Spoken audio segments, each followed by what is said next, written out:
Goeiedag almal, ons het gesien dat jou verlede jou toekoms kan verwoes, maar ook 'n verkeerde verwagting of geen verwagting aangaande die toekoms kan ook jou hele lewe verwoes. Wanneer ons van die toekoms praat, weet ons dit is nog iets wat moet gebeur, dit moet nog tot stand kom.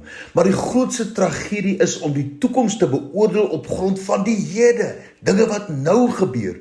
Die bose gebruik juis die chaos van die hede om die toekoms te beoordeel. Kom ons kyk na Abraham se omstandighede toe die Here met hom gepraat het oor sy toekoms. Genesis 17 vers 1. Toe Abraham 99 jaar oud was, het die Here aan hom verskyn en vir hom gesê: "Ek is El Shaddai, God die Almagtige. Wees altyd gehoorsaam aan my en doen wat reg is." Maar die Here praat ook nou met ons vanuit hierdie konteks en hy sê: "Ek is El Shaddai, God die Almagtige. Wees altyd gehoorsaam aan my en doen wat reg is." En dan Johannes 15 vers 15. "Wie in my bly en ek in hom, hy dra veel vrug." Vers 2 van Genesis 17. "En ek wil my verbond sluit tussen my en jou buitengewoon vermeerder." En nou vir ons, Johannes 10 vers 10. "Ek het gekom dat julle lewe en oorvloed kan hê."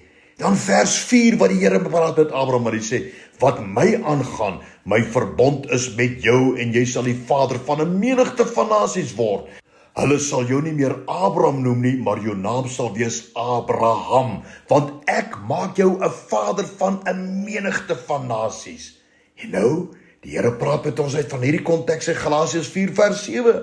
"Daarom is jy nie meer dienskneg nie, maar kind. En as jy kind is, dan ook 'n erfgenaam van God deur Christus." En dan vers 6 in Genesis wat die Here praat met Abraham en hy sê: "Ek sal jou buitengewoon vrugbaar maak en ek sal jou tot nasies maak en konings sal uit jou voorkom." En die Here praat met ons in Matteus 16 vers 19 en hy sê: "Ek sal jou die sleutels van die koninkryk van die hemele gee, en wat jy op die aarde mag bind sal in die hemele gebonde wees, en wat jy op die aarde mag ontbind sal in die hemel ontbonde wees." En om dit te kan doen, gee die Here ons krag vanuit Lukas 10 vers 19. "Kyk, ek gee aan jou die mag om op slange en skorpioene te trap en oor al die krag van die vyand, en niks sal jou ooit skade doen nie." Maar luister na die chaos in Abraham se lewe op daardie oomblik toe die Here met hom praat oor sy toekoms. Genesis 17 vers 17.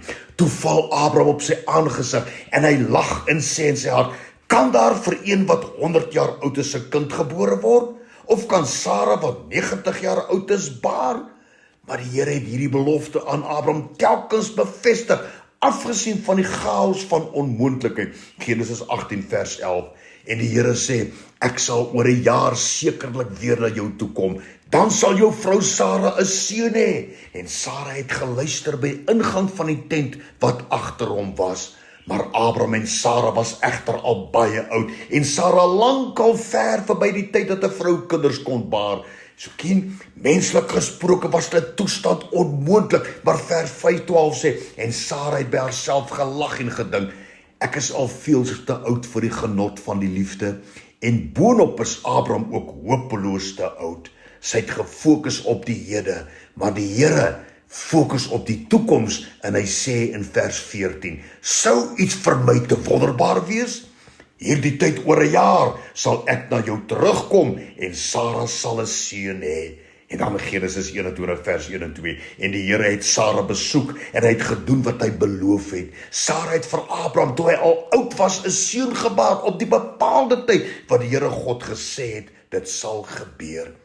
Die woorde van hoop en verwagting wat die Here oor ons uitgespreek het, vind ons in Jeremia 29 vers 11. "Ek weet watter gedagtes ek aangaande julle koester, spreek die Here, gedagtes van vrede en nie van onheil nie, om julle 'n hoopvolle toekoms te gee." En onthou, op daardie stadium toe die Here dit gesê het, was die toestand waarin die volk Israel bevind het uiters chaoties. Hulle was in ballingskaap. Daarom moenie toelaat dat jou huidige omstandighede, hoe chaoties ook al, jou hoop en verwagting vernietig nie. Matteus 19 vers 26, "Maar Jesus het hulle aangekyk en vir hulle gesê: by mense is dit onmoontlik, maar by God is alle dinge moontlik." En ook Markus 9 vers 23, en Jesus sê vir hom: "As jy kan glo, alle dinge is moontlik vir die een wat glo.